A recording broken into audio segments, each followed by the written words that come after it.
This is Debbie Jenkins for Author Shock and Publishing Academy, speaking to Larry Winget. Larry is a 4-time New York Times and Wall Street Journal best-selling author. He is a member of the International Speaker Hall of Fame and has starred in his own television series and appeared on national television commercials. Larry is also a regular contributor to many news shows on the topics of money, personal success and business. Today we're going to find out why Larry thinks his books are so popular, why it's important to find your unique voice, some of the tactics he's used to make it to the top of the book charts, not once but 4 times, and why you have to take responsibility for your own success as an author. And finally we're going to hear about Larry's latest book, Your Kids Are Your Own Fault, which is released on the 24th of December 2009. So, after all of that, hi Larry. Good morning. Lovely to speak to you today.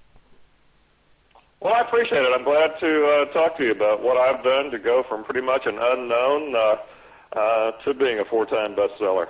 So far, I'll have another bestseller here in a few weeks, believe me. Yeah, I'm absolutely sure you will. We'll do whatever we can to help you do that too. So, talking about the 4 times bestseller, the 4 titles are You're Broke Because You Want to Be, It's Called Work for a Reason, Shut Up, Stop Whining and Get a Life, and People Are Idiots and I Can Prove It. All fantastically controversial titles. So, why do you think your books are so popular? Well, I think what you just said helps. I do have controversial titles. I think when you walk through a bookstore and you see titles, they're just so similar. Like I write in the personal development, business development genre, and if you see something that says the 7 keys to success, you just go, yeah, there's just one more book that by some guy who thinks he knows the 7 keys. And so it doesn't really jump off the shelf. If you walk by and you see a book title that says, Shut Up, Stop Whining, and Get a Life, you go, well, now that's unique, that's different. And so first of all, the thing that makes me successful is that my book titles get people's attention. Secondly is that if they'll just pick it up, they will see that it's not your typical self-help or business or finance book. There is some stuff in there that's a little controversial, and it is original thinking. I think people, when they pick up a book, whether it be a fiction or a nonfiction or any other kind of book, that they want to see some original thought process going into that book. They don't want to read the same old stuff they can get from somebody else. And they want to hear a unique voice. You know, I write and I speak very directly. I don't mince any words. I talk in my books just exactly like I talk in person, which is very direct and to the point, and everybody can understand what I've said. I haven't been unclear. And I think sometimes writers try to find this author voice, and you go, who is this talking? People don't talk like this. They don't write like this. Who would say this kind of stuff? Or you say, everybody's saying this kind of stuff. So you have to find a unique voice. You have to be able to back up a title that gets people's attention. And then after that, it comes down to marketing. Right. Move straight on to marketing then. What do you think are the top 3 things that you've done to market your books? Well, everything kind of rolls into the marketing the books, in that I have a unique look. I mean, people don't look like I look, and that's a physical look. You can say that again, Larry. People just have to go to your website and have a look at some of your shirts and boots and all sorts of things. It's the best half an hour you can spend. It really is. Well, I appreciate that. Yeah, people go to LarryWinget.com. They'll see how I can back up the fact that people don't look like I look. I'm not your typical guy in a gray suit with a white shirt and a red tie and wingtip shoes. That's just not my style. I do wear loud embroidered cowboy shirts and custom-made cowboy boots, and I wear jeans all the time, and I have sunglasses on most of the time, and I've got a ring on almost every finger and big earrings. I look kind of like a biker, cowboy kind of a guy. You know, it's a different look than most people would be able to pull off, and I'm the only guy in the self-help, certainly the financial industry, that's ever dared to try to introduce a look like this. So one, in the marketing strategy, I have a well-identified brand that includes my look and my personality style. You know, I don't really have, people don't pick up my stuff so much for the content of my book as they do the fact that I've been able over 20 years to position myself that they're picking it up to see what Larry Winget said. So I've always led with a personality. I've been in the speaking industry as a professional speaker for 20 years, and I didn't want people to say, now we're going to hire Larry for a great talk that he has on leadership, and then get down to comparing my leadership talk to some other speaker's leadership talk. They hire Larry Winget because he's Larry Winget. And then whatever I say on leadership or any other topic is real secondary to the fact that they hired me. So I always, from a marketing strategy, I led with my personality, my look, my brand. And when that has become well identified so nobody can compete with you, that really gives you a leg up on marketing. Second is I really always utilize my fan base. You know, I have no problem delivering a lot of content to my fan base, and I have no problem asking my fan base to buy from me. I think if you have something that serves people well and you don't ask them to buy from you, you've cheated your audience. I think you owe it to people to share what you have if it really serves them well.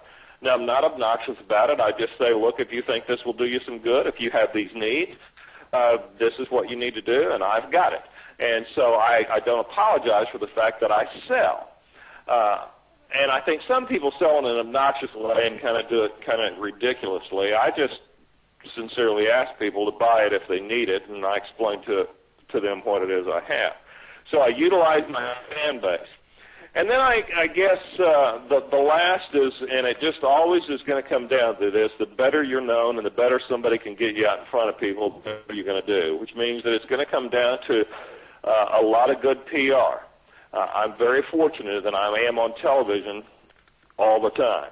I'm fortunate in that combine that with the fact that I'm very identifiable and I'm on television a lot. I write a lot of articles. I've got a very interactive website.